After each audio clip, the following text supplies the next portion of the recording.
Hi and welcome to the Demystifying Mental Toughness podcast for athletes, coaches and professionals who want to achieve their goals faster. I'm David Charlton and I'll be sharing proven methods from leading athletes, coaches and experts that will help you get the most from your talent.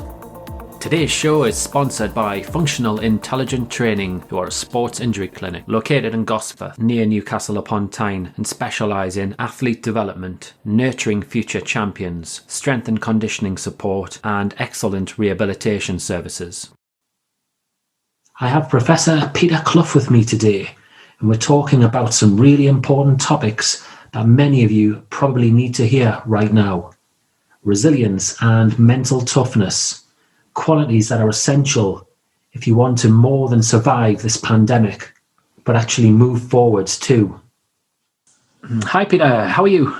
I'm good, thank you. It's nice to put a name to a face and have the opportunity to talk to you for half an hour or so about all things mental toughness. Oh, I'm looking forward to it. Always happy to talk about mental toughness. Excellent. Do you want to just tell the listeners, those that don't know you, about your background and your interest in mental toughness? Okay, so I'm Professor Peter Clough. I developed, along with other colleagues like Doug Strycharczyk, the mental toughness, the 4Cs model.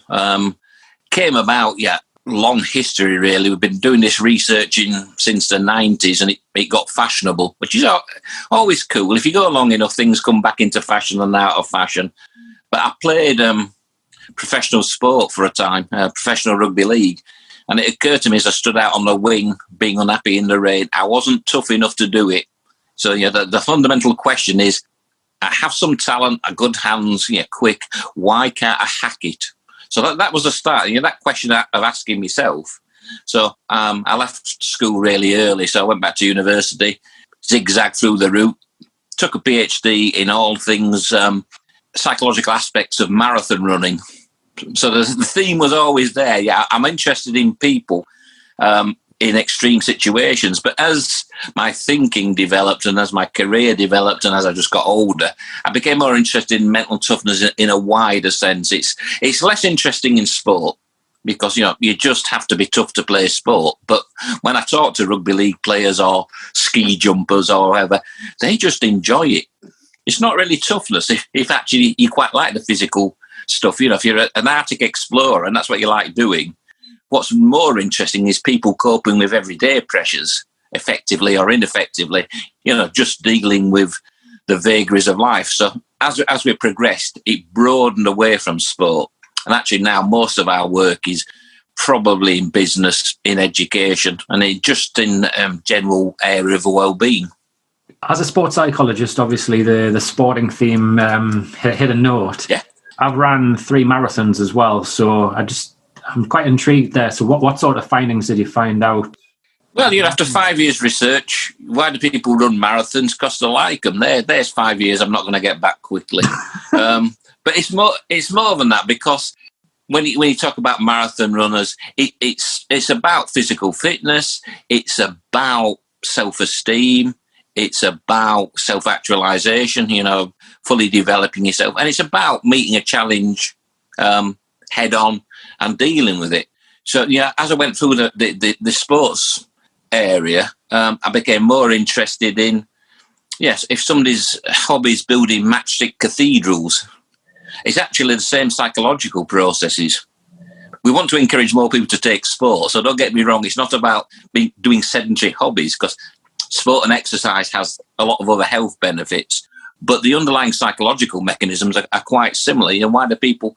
Yes, for my sins, I'm a real enthusiast. Nearly said train spotter there. That would put me back a bit. And it's the same thing. It's about a challenge of seeing things, of collecting things. So actually, we're born together. We're more similar than we are different. So a marathon runner does a marathon because it meets their psychological needs. Somebody who goes fishing, same psychological need. So we developed a leisure questionnaire. And it comes back, if you think about from a sports psychologist's point of view, is what I trained as, is why do so few people exercise? Because it's good for you. We want more people to exercise, but it's about less than 20% of the population exercise on a regular basis. So they must be getting the psychological satisfaction from elsewhere. That's the underlying stuff. They need to be fitter. They need to be less obese. You need to get all that stuff. But saying that running marathons, full respect if you've done 3 marathons. So people must be getting that psychological satisfaction elsewhere. I mean, that's the obvious conclusion you draw. And that all ties back into mental toughness, about resilience, about developing yourself. But people choose different pathways. Yeah, and I suppose for myself, when it comes down to marathon running, I suppose it was the endorphins, that feel-good factor was a big thing. But then you've got to put a lot of miles in the training. So when you talk about the 4 C's, your commitment levels are tested to the max. You can easily be distracted. You can have days where your confidence is, your inner critics there, your confidence has gone down. You talk about just day-to-day life that can test your emotional control. All sorts can be thrown at you. Yeah, and it is, it's sort of whole body mindfulness. The different routes. We were discussing before the recording about playing the guitar. It's the same thing. It's escaping the now. So if you're running, you're concentrating on running. Because it hurts. It's wet and it hurts. And that stops you ruminating about other things. If you're playing the guitar, it's the same mechanism. So people have struggled to encourage people to exercise. We want more people to exercise because they're not picking up, they're getting the psychological satisfactions from other areas. Doesn't mean they're mutually exclusive. It just means, running brings you a lot of happiness and satisfaction, I'm sure. Yeah. Blokes living next door to you is getting the same satisfaction, but from a different source. So that's the balance. So what it means, you start off as a naive researcher, as I did, and then you just work out people are really complicated. What can you say? But everybody's an individual, and John Perry, a colleague of mine in Ireland, often quotes, and is quite right, is many simple models, but he's never met a simple person. So we can explain stuff and we can help. And mental toughness contributes to our understanding of individuals. It's not the answer of everything. Yes, it's a part of the jigsaw, but people are really fascinating. If you're in the same profession, we just nosy, aren't we? We're just interested in people. I mean that. But the more you deal with people certainly on a one-to-one basis, the more you understand it's complex. And mental toughness, I think, accounts for quite a lot of variance.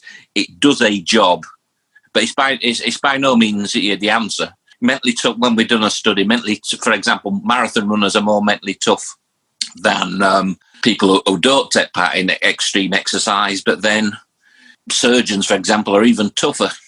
So sometimes it's what people think is tough isn't tough. What people think is sensitive isn't sensitive, and hopefully our model helps explain behaviour. I suppose the other thing as well, in that you might be a marathon runner or a surgeon and be seen as mentally tough, but then that isn't necessarily going to be a positive thing for your life if you haven't got self-awareness. Yeah, absolutely. And I'm working at the moment, just been talking to colleagues about mental toughness masterclasses, looking at development for the mentally tough. Because you might be mentally tough, but then, they're not perfect. Mentally tough people aren't perfect. They can withstand pressure well. They have an advantage in these difficult times, but they're not the end product. And sometimes if you're really mentally tough, you might not explore some of the other ways of doing stuff. Because what you've got works. It works well most of the time. But the world has suddenly changed. And we're doing some research into looking at in post-COVID, or actually during COVID, because we're struggling to get post-COVID, is some of the realities we thought were realities might not be. So your mentally tough person can cope with change. But as you rightly alluded to, it's about, does that mean that they're going to change themselves?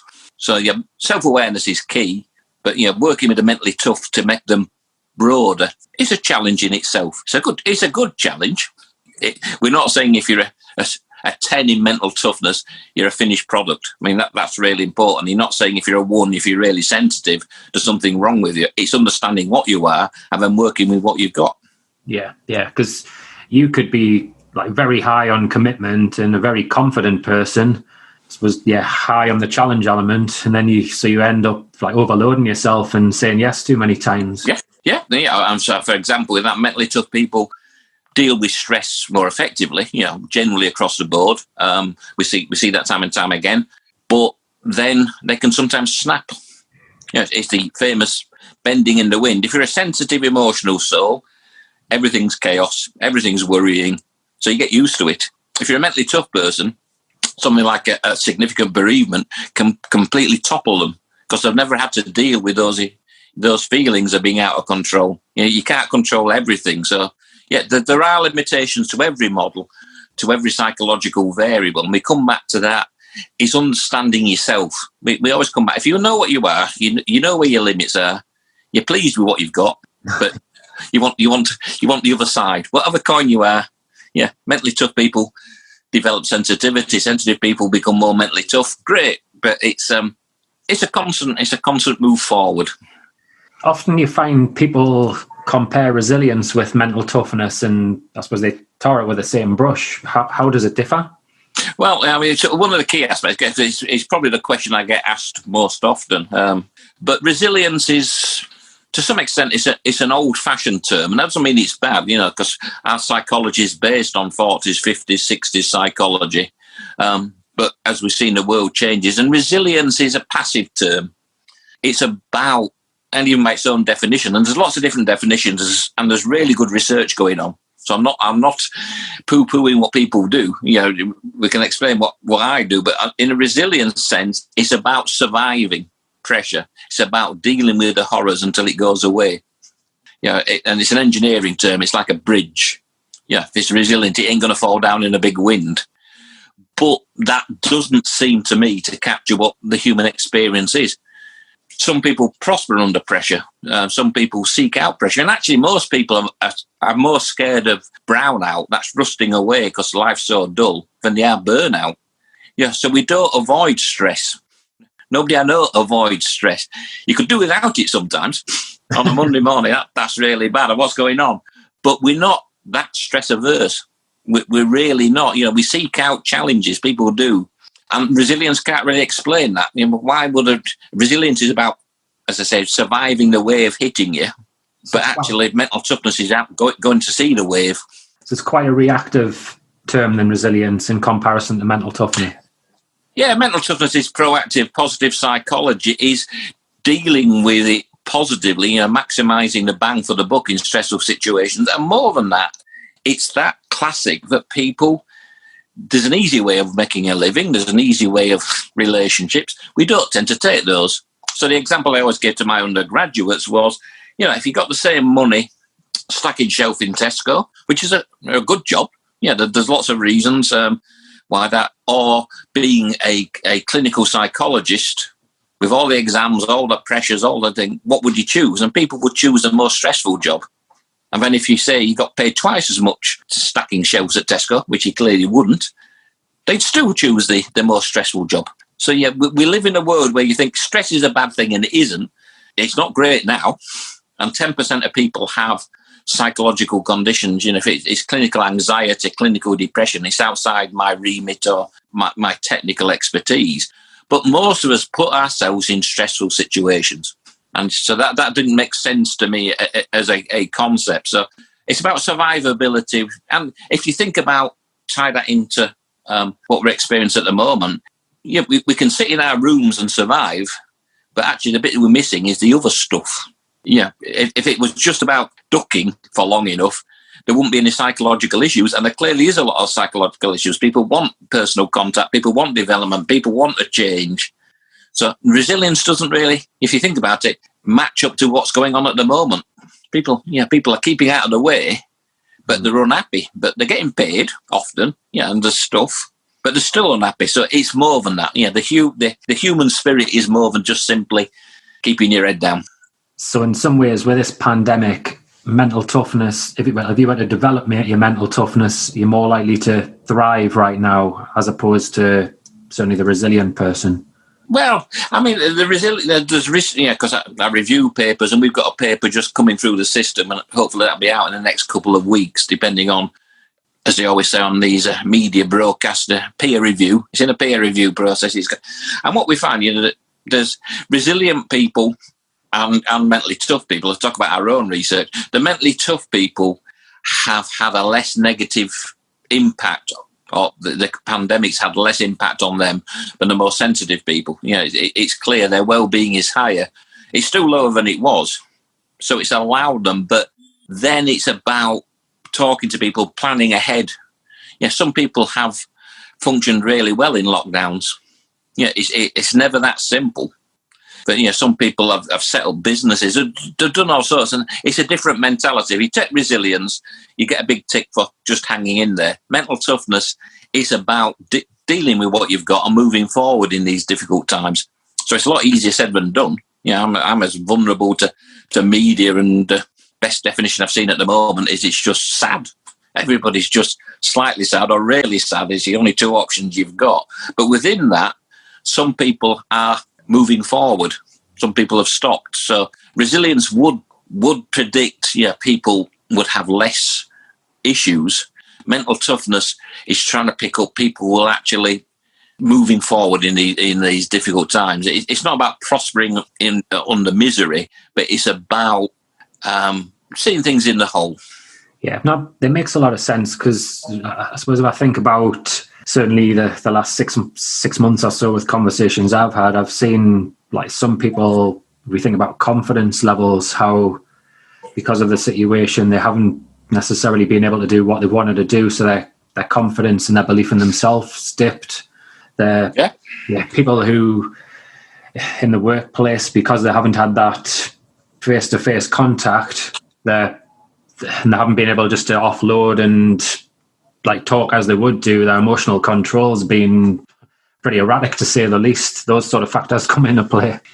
Yeah, and it takes that three-dimensionality of human behaviour, because, not one of my papers that I've just been reading, one in review, and the introverts of the world are really quite happy. They're happy. They're happier than they were before. So it's never that simple. Is this bad? It's bad on a physical level. It's bad on infections and deaths, and economy is really, really bad. But some people are okay. Does it affect everybody? Well, not if you're not a social person. If you are a social person, there's a real problem. And if you talk about confidence, which is really important, a mentally tough person is more self-referent. Their confidence is internal, so it shouldn't be as dented. But if what you rely on is positive praise and other people being nice to you and saying stuff, this is really difficult. But at the core of confidence is that self-belief, which, as the term says, is self. It's you thinking it. So everybody takes hits. But what we thought, and I think we're great believers in self-awareness, but people who appear confident at work often appear confident because they're bouncing off other people. If you're in the room on your own, thinking deep thoughts, I'm thinking, am I going to get out of this? Is there a way forward? That's the real steely confidence. And mentally tough people are less dependent on other people giving them warm strokes. So that is an issue. But if you're an extroverted, sensitive person, these are really, really, really difficult times. I can't put enough reallys into it. But if you're a mentally tough introvert, So really what you're saying there is mental toughness does explain quite a lot of the problems, predicaments people are in, but not everything, because whether your environment's the other big thing, whether you're socially introverted. I mean, in psychology, sometimes we get overly focused on psychology, do we, psychologists, oddly enough, but it's about money and your kids and various stuff. So there's a lot going on, but within that mass of stuff going on, we still find a real solid finding is this paper in review that the mentally tough people well-being hasn't dropped as much as the sensitive people. It's tweaked a bit, but they're still how long that can be. And if you go back to the original question about resilience, there's a finite time. If it's a really windy day, blowing a bridge, it can survive that. It can't survive that for 6 months. They fall down. So resilience has no answer to continued stress. It's not designed for that thing. It's about surviving short-term pressures like exams or breakup of marriage or whatever it is, it can deal with that quite effectively. It can't deal with a constant stress, where mental toughness should be able to. Yeah, and again, there's some questions we're exploring as does it is a key question, and does people mental toughness change in these difficult times? What's going on around and out there, but it is able to cope with this. This is going to be a year or a year and a half. I don't know of any resilience models which can effectively deal with that. And they're right. They're used a lot in sport because it's about surviving the 80 minutes or the 90 minutes of a penalty shootout, and that's really important. They're really well suited to that, but they're not as well suited to this long-term pressure. That makes a lot of sense. So in terms of the 4C's mental toughness model, in the last 18 months, 2 years or so, there's been some changes to it. Are you able just to explain?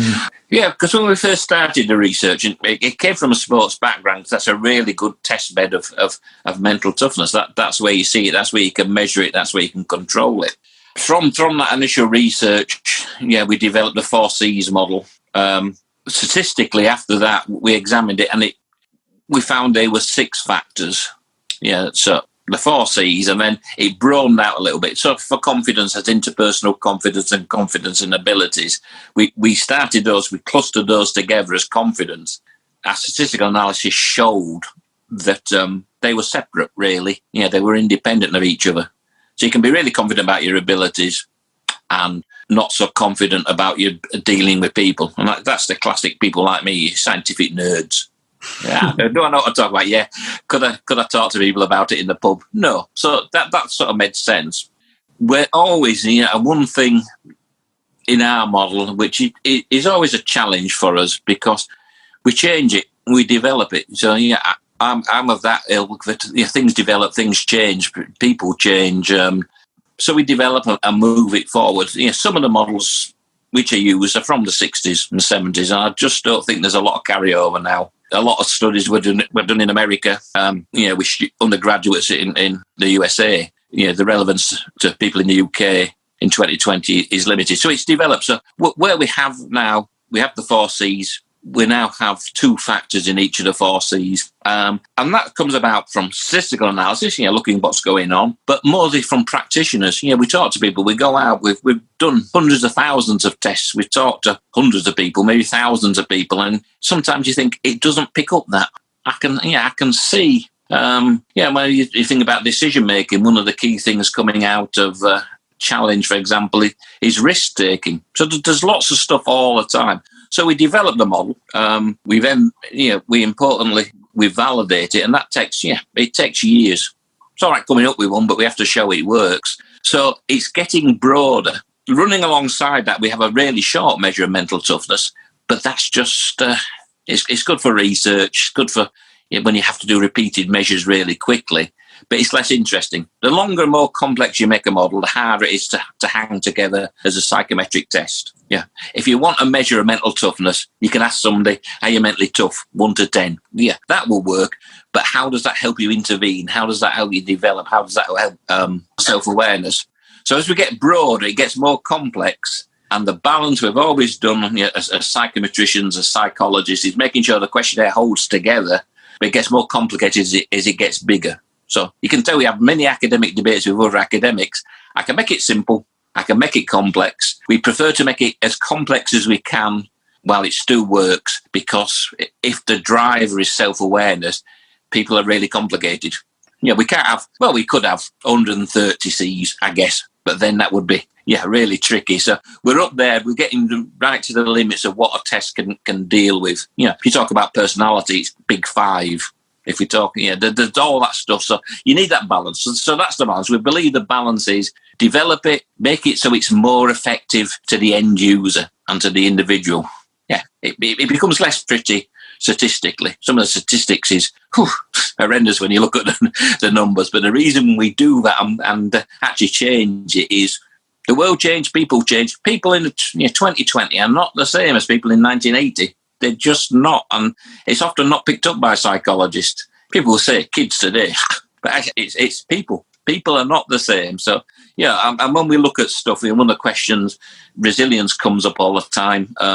One of the other ones is about the snowflake generation. And I still defy anybody to show me. Show me, because they're not any less mentally tough. They're not. They talk about it more. Yeah, exactly. Whereas in past generations, it was a case of like shut up and get on with it sort of type attitude. Yeah. And that's less tough, really. When I was at school, if I queried, "Excuse me, sir, I think you might be wrong on that." Well, that's a board rubber coming your way, isn't it? So for people to complain or to at least challenge is actually tougher behaviour, but it's seen. Yeah, people think kids today, they've had it easy. And actually, longitudinally, they haven't. But the stuff which you can't... I went to school in the 60s and 70s. You just can't equate the two. Being a kid in the 70s is not the same as 2020. So why would a test and a model stay the same? So that's what I would always look at it. And if it's a really, really, really, really good idea, I guess it might not change. But I'd be suspicious. So that's why we develop it. We're developing on feedback from end users.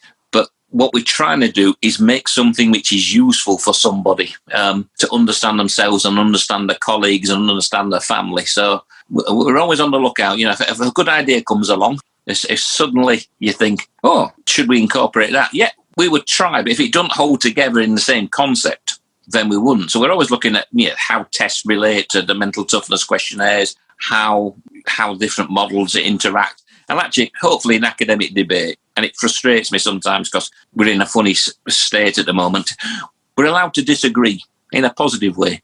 Yeah, I have my views, other people have their views. I respect their views. We don't sit there and throw things at each other. And it's if you take as many ideas as you can, I'm a magpie. Yeah, and that's what most people are. Yeah, you sort of borrow bits. That's all right, and think about bits. And it's other people have a different approach to resilience, mental toughness, and I'm interested in it. Yeah, I do my thing, they do their thing, but they're not mutually exclusive. They're just not the same. Yeah, I know from my perspective as a practitioner, I like the simplicity of the framework, and if I'm working with an individual, it's easy to talk through with them, and again the whole developmental process, it's easier to explain. So yeah, well done in that respect. Good. And also the facts are, like you mentioned earlier, the research has been done in business, education, sport, health across the world. So that's again fantastic, and there's certainly a big thing. Yeah, and across the world is really important to us because we live in a world of increasing diversity. Again, quite right.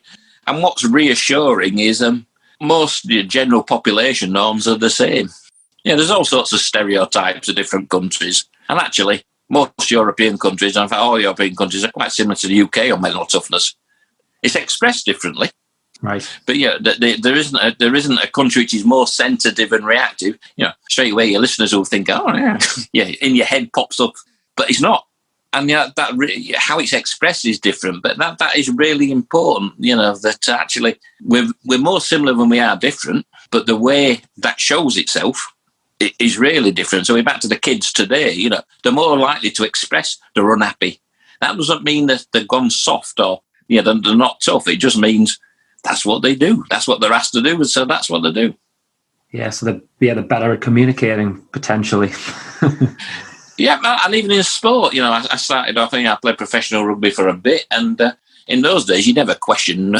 Good heavens, questioning the coach or disagreeing. But now there's some more discussion and they're more interested in well-being and mental health of sports people. And that really is important.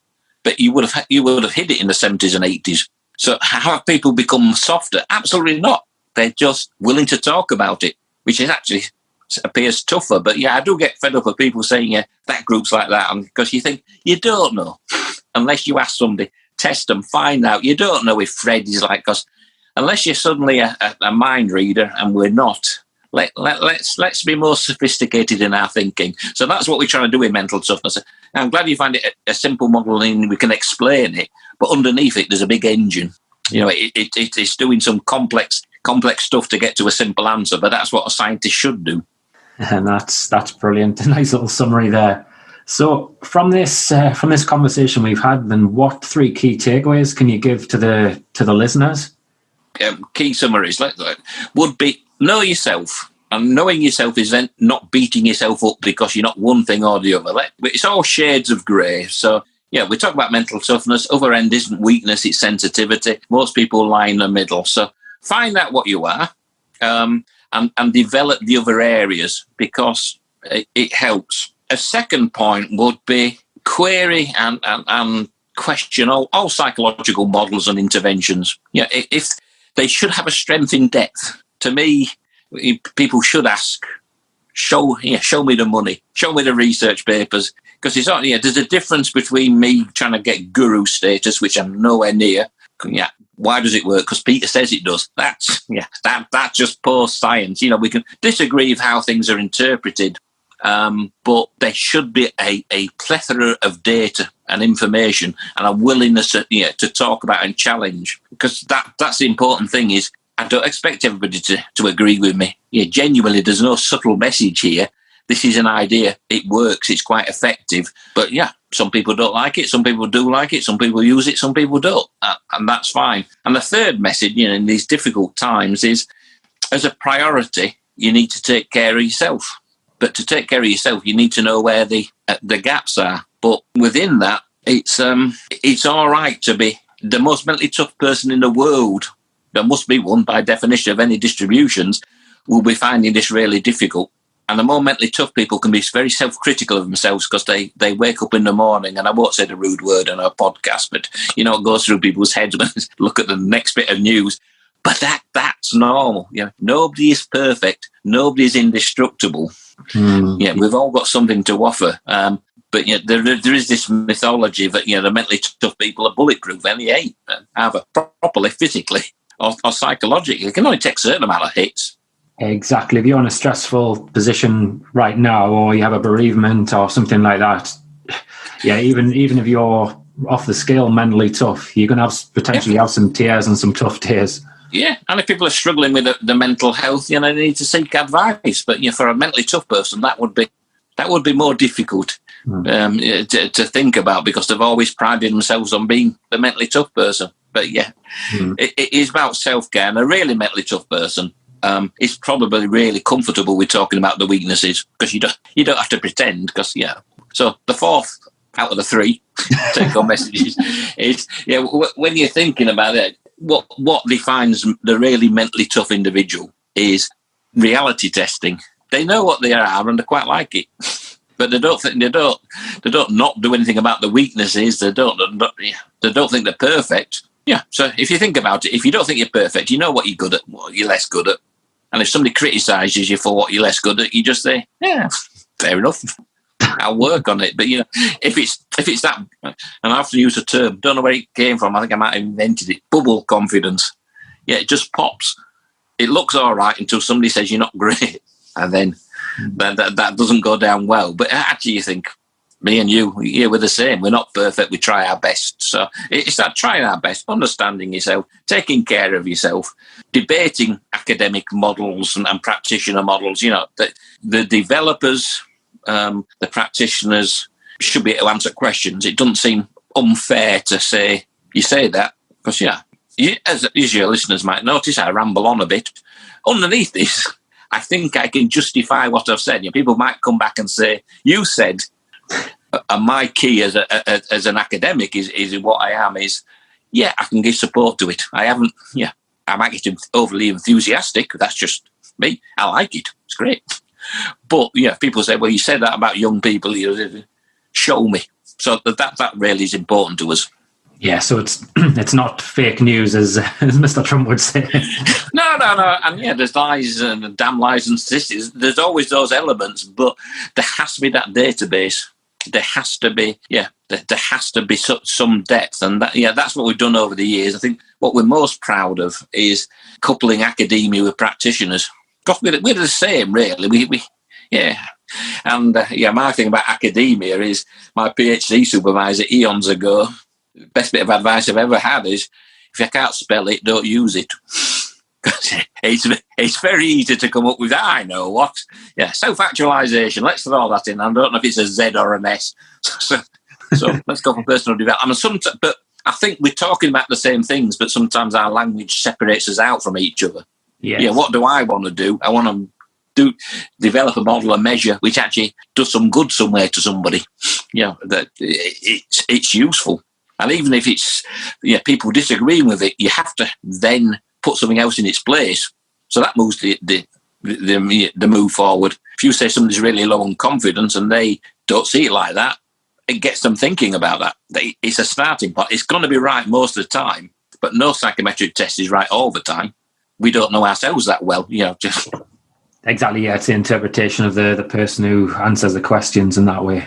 Yeah, I like the bit you mentioned there about the mental tough person ultimately being comfortable in their own skin and being able to show their vulnerability, understanding their strengths, their weaknesses, their skill sets.